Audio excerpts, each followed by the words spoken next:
नमस्कार दोस्तों, स्वागत है आपका क्रैक यूपीएससी विद अस में। कैसे हैं आप सब लोग? आई होप आप सब ठीक होंगे और अच्छे से पढ़ाई कर रहे होंगे। आप इस जो वीडियो देख रहे हैं इसको लाइक कीजिए, वीडियो में कमेंट कीजिए, अपनी राय दीजिए कि कैसी लगी आपको वीडियो, और शेयर कीजिए। चैनल को सब्सक्राइब कीजिए अगर आपने चैनल को सब्सक्राइब नहीं किया है। तो जो आज का हमारा वीडियो है वो इकोनॉमी का पार्ट 6 है। इकोनॉमी की सीरीज़ शुरू की है जिसके 5 पार्ट ऑलरेडी हो चुके हैं, और उसमें हमने बेसिक जो है जीडीपी हो या nominal GDP, real GDP, nominal exchange rate, real exchange rate, और या फिर उससे भी बेसिक हो जैसे फैक्टर ऑफ प्रोडक्शन हो, टाइप्स ऑफ गुड्स हो, वो सब चीज़ें हमने देखी है। तो उसके उनको देखने के लिए आपके लिए लिंक प्रोवाइड किए जाएंगे वीडियो के डिस्क्रिप्शन में, तो वो देख लेना अगर आपने नहीं देखी है। और आज का जो टॉपिक है वो है सिक्योरिटीज़, जो कि इक्विटी एंड डेट सिक्योरिटीज़ है। तो ये बहुत ही छोटा टॉपिक है और बहुत ही शॉर्ट वीडियो होने वाली है, तो आप देखें। और एंड में प्रीवियस ईयर क्वेश्चन भी है। So let's get started. So securities क्या है? What is securities? सिक्योरिटीज़ क्या है? एक फाइनेंशियल इंस्ट्रूमेंट, एक रिसीट है या स्लिप है, मतलब एक ऐसी चीज़ है जो कि रिटर्न प्रॉमिस करती है फ्यूचर में, और वो ट्रेडेबल भी होता है। तो अगर आप सिंपल लैंग्वेज में देखें कि अगर आप कहीं पैसे जमा करते हो, मतलब आप किसी चीज़ में इन्वेस्ट करते हो, तो उसके लिए जो आपको रिसीट मिलेगी या स्लिप मिलेगी कि भाई या x person has invested in this company और दिस प्रोजेक्ट। सो आपको उस चीज़ की जो स्लिप मिलेगी वो बेसिकली आपको रिटर्न वो प्रॉमिस करती है। या तो आपको, अगर आपको शेयर ख़रीदे हैं तो आपको प्रॉफिट मिलेगा, अगर आपने लोन दिया है तो इंटरेस्ट जो डिसाइडेड होगा उस बेसिस पे इंटरेस्ट मिलेगा। तो लेकिन इसमें सिक्योरिटीज़ में क्या है कि जो आपको वो स्लिप मिली है, जो आपको प्रॉमिस नोट मिला है, वो बेसिकली ट्रेडेबल है। कि अगर आपने कहीं 1 लाख रुपए इन्वेस्ट किए हैं, उसको आप, और आपको उस जो प्रॉमिस नोट मिला है आप उसको ट्रेड कर सकते हैं, उसको बेच सकते हैं। चाहे आप फ़ायदे में कोई ले रहा है तो फ़ायदे में बेच सकते हैं, आपको लग रहा है कि वैसे भी घाटा ही होना है और आप उसको चाहते हैं कि आप बेच दें ताकि और ज़्यादा आपका घाटा ना हो, तो आप ट्रेड भी कर सकते हैं उसको।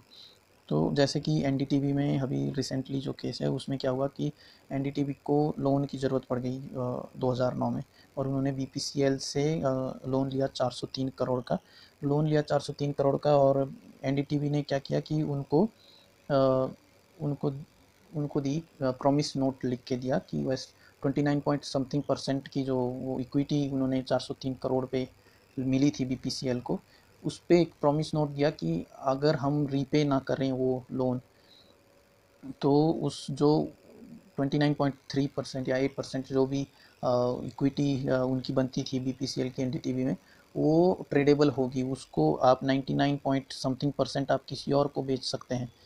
तो बीपीसीएल ने वही पॉइंट यूज़ करके अपनी जो सिक्योरिटीज़ है वो अडानीज़ को बेची है। तो उसी को बोलेंगे कि हम सिक्योरिटीज़ बोलेंगे।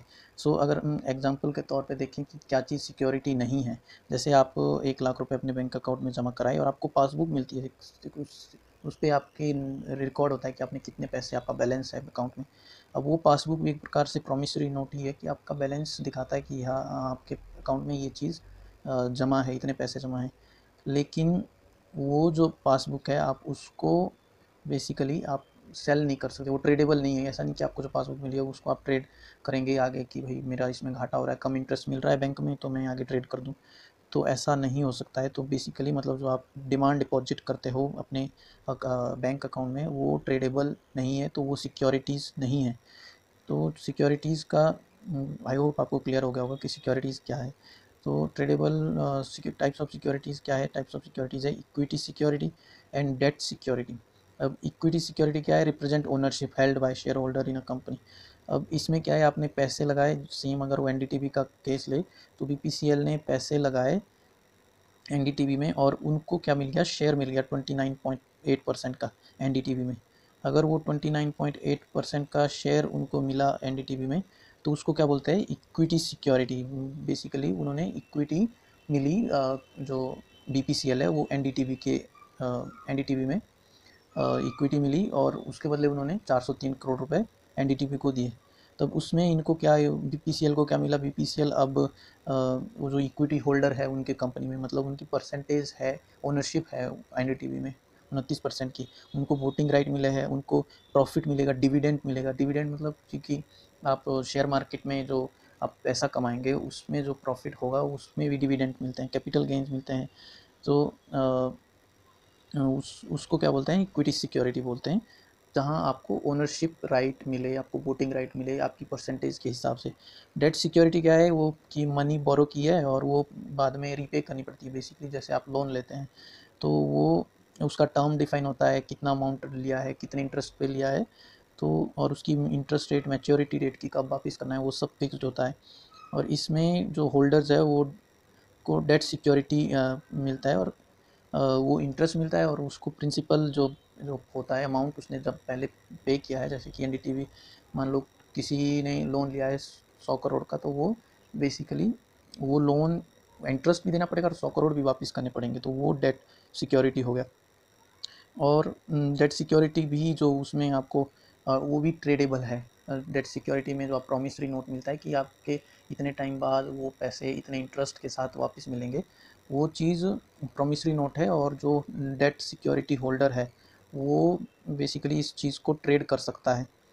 तो अगर हम एग्जांपल के उससे देखें, मान लो एग्जांपल हमने लिया है कि मान लो कोई एक कंपनी है, ABC प्राइवेट लिमिटेड है, और अगर कोई कंपनी है तो उसको अपना जो खाता, बही खाता बोलते हैं हम हिंदी में, और बैलेंस शीट, उसको बैलेंस शीट मैनेज करनी पड़ती है, बैलेंस शीट रखनी पड़ती है अपने अकाउंट्स की। और बैलेंस शीट की क्या एक खास बात है कि उसमें जो असेट और लाइबिलिटीज़ है वो दोनों बराबर है। अगर वो दोनों बराबर नहीं है तो आप इंसॉल्वेंट है, या मतलब आपको बैंकक्रप्ट है आप, वो डिसाइड होता है कि अगर आपकी लाइबिलिटीज़ एस असेट से ज़्यादा है तो आप बैंकक्रप्ट होने के चांसेस पे है। अगर आप वो चीज़ ये बैलेंस शीट ही बताती है कि आपकी कंपनी कैसे परफॉर्म कर रही है।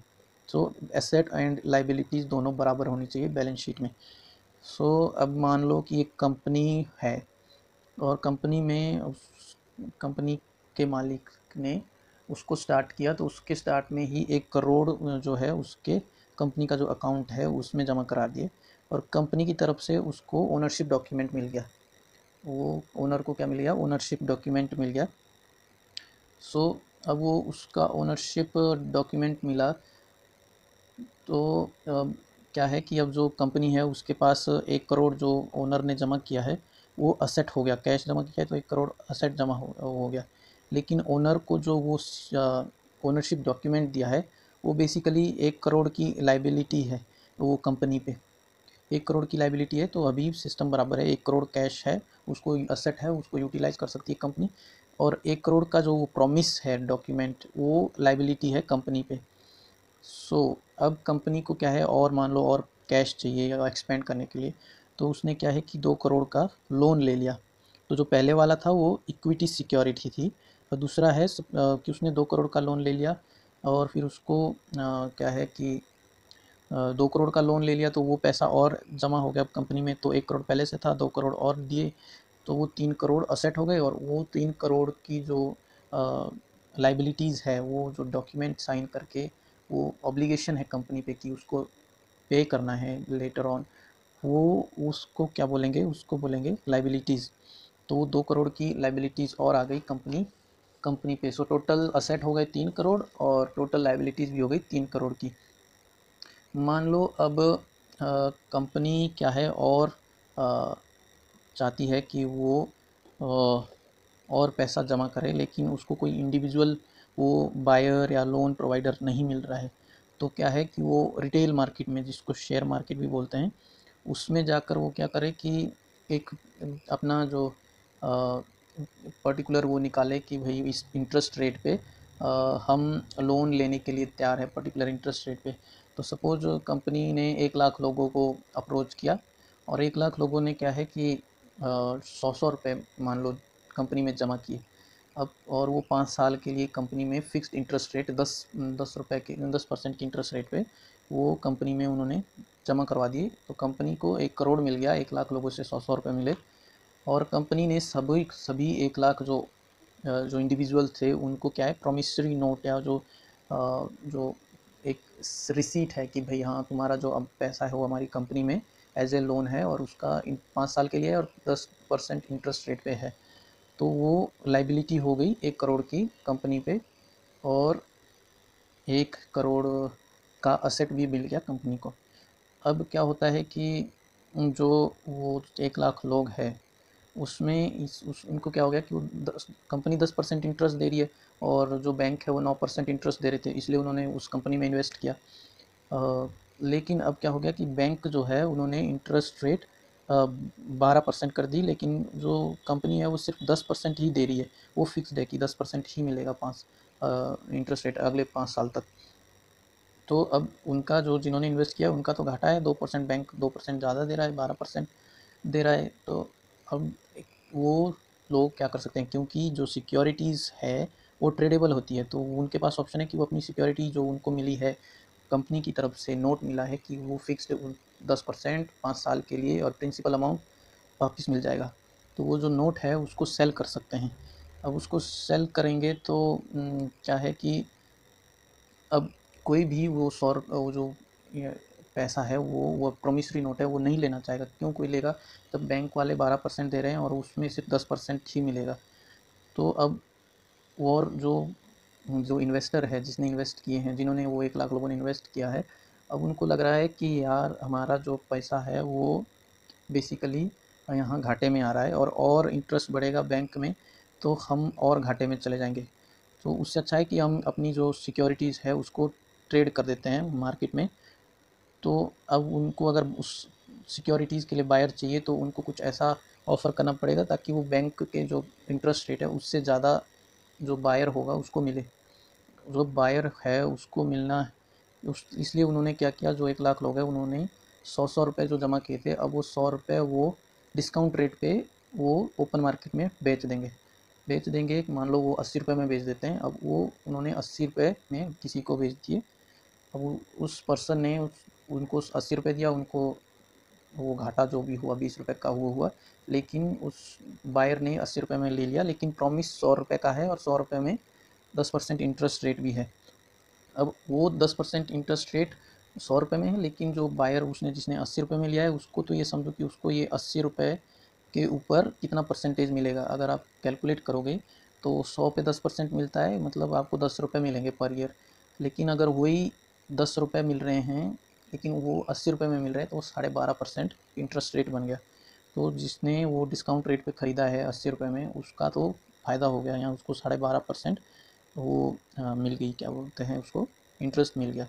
अब जो उस इंटरेस्ट को है, जो हायर रिटर्न मिलते हैं, जो उसको क्या बोलते हैं, ईल्ड बोलते हैं उसको, कि भाई वो जो बैंक रेट से जो इंटरेस्ट रेट था उससे ज़्यादा जो इंटरेस्ट मिला है उसको बोलते हैं ईल्ड।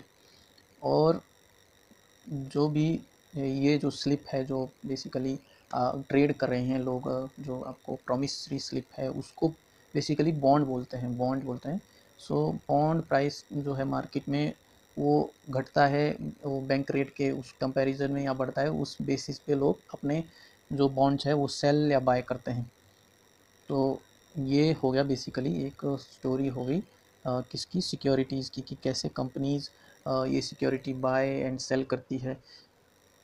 सो आज का जो प्रीवियस ईयर क्वेश्चन है वो बेसिकली पिछली जो वीडियो है हमने इन्फ्लेशन पे की है, तो उस पे बेसिस ये है कि consider the following, inflation benefits the debtors and inflation benefits the bank bond holders. किसको इन्फ्लेशन बेनिफिट करती है, तो अभी हमने पढ़ा है कि बॉन्ड होल्डर जो बेसिकली जिनको रिसीट मिली है, अगर वो इन्फ्लेशन वो बैंक रेट बढ़ गई तो क्या जो बॉन्ड होल्डर है उसका फ़ायदा हुआ, उसका फ़ायदा नहीं हुआ। उसने 100 की चीज़ 80 में बेच दी ताकि उसको लग रहा है कि वो आने वाले टाइम में और घाटे में चला जाएगा, तो उसने 100 की चीज़ 80 में बेच दी, तो उसका बेनिफिट नहीं होगा। बॉन्ड होल्डर का इन्फ्लेशन में घाटा होता है, लेकिन डेटर का उसमें बेनिफिट होता है जिसने वो डेट लिया है। तो अब जैसे कंपनी ने वो डेट लिया था कि 100 रुपये का डेट लिया एक पर्सन से, और उसमें 10% इंटरेस्ट उसने जो है वो ऑफ़र किया था। अब 10% इंटरेस्ट ऑफ़र किया था, बैंक ने 12 कर दिया। तो उसका क्या हो गया कि जो पैसे की वैल्यू है वो घट गई। अब जो पैसे उसने 100 रुपये पहले जमा करवाए थे वो अब उसकी वैल्यू घट चुकी है, और उस वजह से पैसे की वैल्यू घट गई है, तो डेटर को अब वो पैसा कम पे करना पड़ेगा। मान लो जैसे इन्फ्लेशन बेनिफिट्स डेटर, डेट आपने किसी से उधार लिया है, और उधार में आपने मान लो कि 1000 रुपये उधार लिए है, और 1000 रुपये में आपने 10 चीज़ें खरीदी। अब 1 साल बाद वो उस चीज़ पे, वो जो उस पे इंटरेस्ट जो है आपका वो 10% है उस 1000 रुपये में। लेकिन बीच में क्या हो गया कि बैंक ने इंटरेस्ट रेट बढ़ा दिया, और वो 10 से, वो जो इंटरेस्ट रेट है वो 12% है। अब वो जिसने 10% में आपको दिया है, वो अब उसको लग रहा है कि यार मेरे पैसे तो यहाँ घाटे में रह गए, और मैं उधर 12% मिल रहा था। तो जो पैसे की वैल्यू घटी है, अब वो अगर उसको 1000 रुपये वो मिल भी जाएगा, तो वो जो 10 चीज़ें आपने खरीदी है उस बराबर वो चीज़ें नहीं खरीद पाएगा आप।